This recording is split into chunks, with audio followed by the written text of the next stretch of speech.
Olá, bem-vindos a mais uma análise profunda.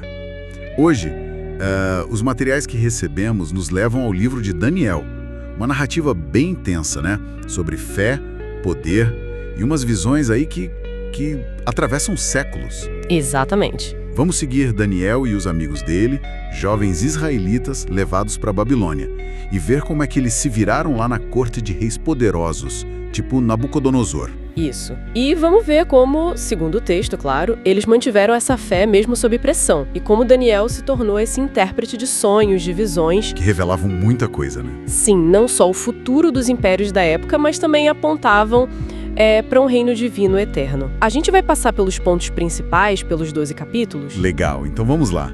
Capítulo 1. Os jovens chegam na Babilônia. Nabucodonosor conquista Jerusalém, leva essa galera nobre para lá, e aí mudam os nomes deles, né? Daniel vira Beltesazar. Isso, Ananias, Misael e Azarias viram Sadraque, Mesaque e Abednego, nomes babilônicos. E logo de cara uma coisa, Daniel decide não comer a comida do rei, pede legumes e água. Parece um detalhe pequeno, mas é a primeira amostra de fidelidade. E na narrativa, isso traz um resultado. Eles parecem mais saudáveis depois de 10 dias e Deus lhes dá sabedoria.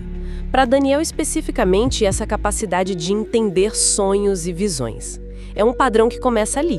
E essa capacidade logo é colocada à prova, né? Capítulo 2, o sonho do rei Nabucodonosor. Um sonho que deixou ele, perturbado. E ninguém na corte sabia dizer o que era. Ninguém. Ele ameaçou matar todo mundo. Aí que Daniel entra. Ele pede um tempo, busca a Deus e recebe a revelação. Exato. O sonho era de uma estátua enorme. Cabeça de ouro, peito e braços de prata, barriga de bronze, pernas de ferro e os pés, uma mistura de ferro e barro. Uma mistura estranha, né? Indicando talvez uma fraqueza ali. E o ponto-chave? Uma pedra que não foi lançada por mãos humanas, bate nos pés da estátua, destrói tudo e vira uma montanha que enche a terra. E qual a interpretação? Bom, os metais seriam reinos que viriam um depois do outro. Babilônia como ouro, depois um reino inferior, um terceiro, um quarto. Esse último forte como ferro, mas dividido e frágil como ferro e barro. E a pedra? A pedra seria um reino divino. Um reino eterno que Deus mesmo estabeleceria e que ia destruir todos os outros. É interessante essa progressão, né? Do ouro para o barro misturado. Mostrando uma decadência, talvez? Talvez uma instabilidade crescente dos poderes humanos, contrastando com a força do reino de Deus. O rei fica tão impressionado que reconhece o Deus de Daniel. Mas esse reconhecimento não dura para sempre. Vem o capítulo 3 e o rei manda fazer uma estátua de ouro gigante e obriga todo mundo a adorar. E aí, os 3 amigos de Daniel, Sadraque, Mesaque e Abednego se recusam. A consequência? Fornalha ardente, aquecida 7 vezes mais. Pesado. Só que o relato conta um milagre, né? Eles são jogados lá, mas o rei vê eles andando no fogo, com uma 4ª pessoa junto, e eles saem sem nem cheiro de fumaça. Impressionante. É um testemunho forte, né? Da proteção divina quando se é fiel, mesmo enfrentando o poder máximo. E o Nabucodonosor não aprendeu, porque no capítulo 4 tem outro sonho. Tem sim, dessa vez uma árvore imensa que é cortada, mas deixam o toco na terra. E Daniel interpreta de novo. Sim, a árvore era o próprio rei. Por causa do orgulho dele, ele ia perder o juízo, viver como um animal por 7 tempos, até reconhecer que Deus é quem manda. E aconteceu mesmo, né? Exato. A profecia se cumpre, ele é humilhado, depois recupera o juízo e louva a Deus. Uma lição bem direta sobre orgulho e soberania divina, um tema que volta sempre no livro. Aí o tempo passa, chegamos no Rei Belsazar, capítulo 5, aquele banquete famoso. Ah, sim, usando os vasos sagrados que vieram do Templo de Jerusalém. Uma festa idólatra. E no meio da festa, uma mão aparece do nada e escreve na parede. Imagina o susto. Total. E ninguém conseguia ler ou entender. Chamam Daniel, já idoso, né? E ele lê, Mene, Mene, Tekel, Parsim. E o que significava? Mene. Deus contou os dias do seu reino e pôs fim. Tekel. Você foi pesado na balança e achado em falta. Parsim. Seu reino foi dividido e entregue aos medos e persas. E a consequência foi rápida. Imediata.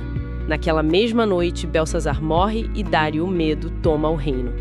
O texto liga diretamente a arrogância e a profanação com a queda. Agora, sobre Dario, no capítulo 6, mais um aperto para Daniel. Os inimigos dele armam uma cilada. Uma lei que proibia orar a qualquer deus ou homem que não fosse o rei por 30 dias. Uma armadilha clara para pegar Daniel. E ele, claro, continuou orando a Deus na janela do quarto, como sempre fazia. Previsível, né? A fidelidade dele era conhecida. E aí? Cova dos Leões. Outra situação de vida ou morte. O rei Dario até ficou mal com isso, porque gostava de Daniel. Mas a lei tinha que ser cumprida. Só que, de novo, vem o livramento. Um anjo fecha a boca dos leões. Daniel sai ileso no dia seguinte. E os acusadores? Esses se deram mal. Foram jogados na cova com as famílias e os leões os devoraram. E Dario, então, faz um decreto exaltando o Deus de Daniel. É um padrão que se repete. Fidelidade, perigo, livramento, reconhecimento.